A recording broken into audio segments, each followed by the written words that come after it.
So now I will discuss that how we are going to select recombinant from non-recombinant.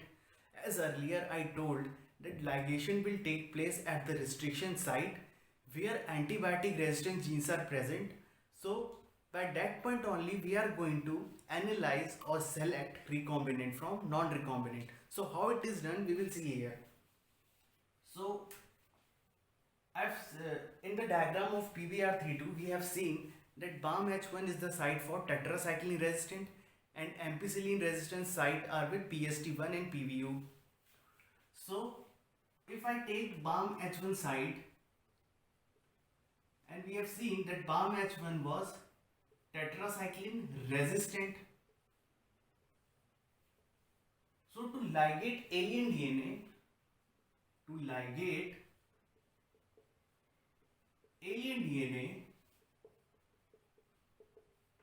what I will do, I will cleave the recognition site of BAM-H1. BAM-H1 sites will be cleaved, and this particular alien DNA with desired gene will be inserted.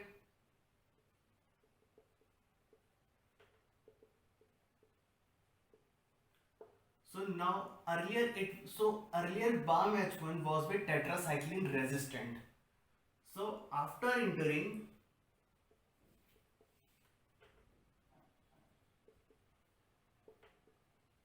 alien DNA, it becomes tetracycline sensitive because now it lost its property of resistance to antibiotic.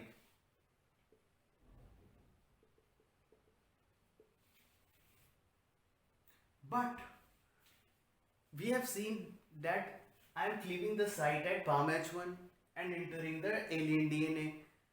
But we can see that ampicillin resistance are still present.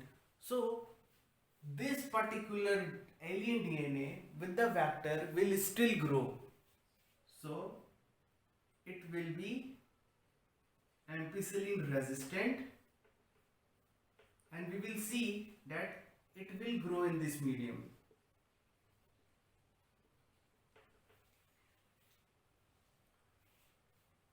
So now the alien DNA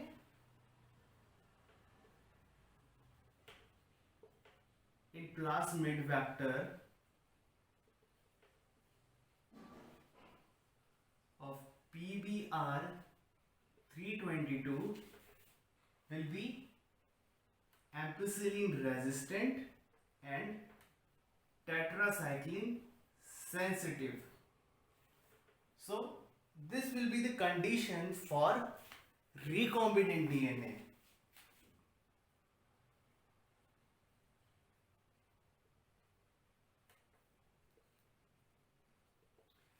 But if we have no recombinant DNA, then we will see that the vector are ampicillin resistant and tetracycline resistant.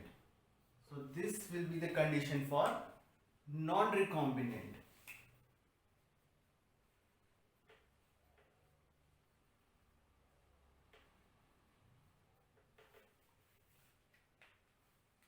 So actually this method is done with the medium which is containing ampicillin resistant, and we see that in ampicillin resistant that particular recombinant DNA will grow, but it will become sensitive towards tetracycline because BAM-H1 is the site which is having tetracycline resistant. But when we have cleaved and inserted the alien DNA, it became sensitive. But for non-recombinant, it is resistant to both. So this is how we analyze or select a recombinant from non-recombinant. So there is another method for selecting recombinant from non-recombinant, and that method is known as blue-white selection, which is based on color change. So actually in that method, the beta-galactoside enzymes, when they are inactivated, there will be no changes in color. It will appear white. But when these enzymes are present, it will appear blue color. So this method is also known as insertional inactivation, and this is how, on the basis of color changes, we identify between recombinant and non-recombinant. So now we will see about a very important factor which cloned genes in plant, and that is TI plasmid. So basically what happened, there was a bacteria, Agrobacterium tubifacines. So what they did, they created Cron-Gall diseases,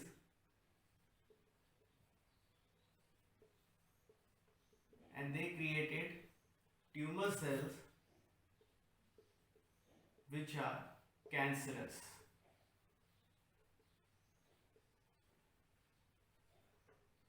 So these tumor cells were actually synthesized by tDNA, which is a pathogenic chemical, and it mainly affected dicot plants. So basically what it did, it disturbed the growth hormones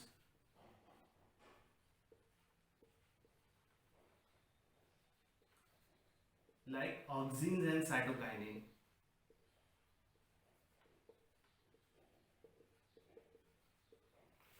So this was happened with this Agrobacterium tubifacines. Actually, they are the soil bacteria which cause Cron-Gall disease in dicots by disturbing the auxins and cytokinins, which are growth hormones for plant, and they created cell proliferation or unregulated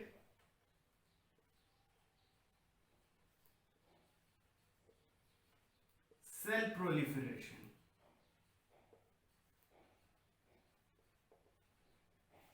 So to cure this, there was a vector genetically engineered known as TI plasmid.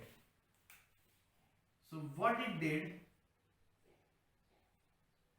the tumor inducing plasmids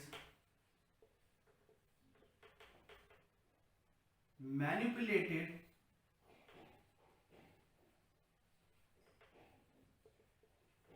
with the desired gene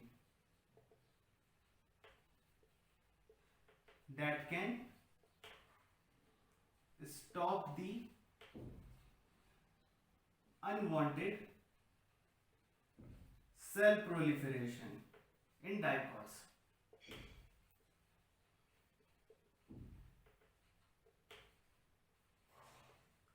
So actually what they did, they manipulated the gene of Agrobacterium which was causing Cron-Gall, and this was done by deleting the segments of DNA which are responsible for cancer. So this TI plasmid manipulated with the desired gene that can stop the unwanted cell proliferation in dicots, and it is done by cutting the segments which are harmful to the dicots. So this is all from this video. If you like this video, please like, share, subscribe to my channel. Thank you for watching.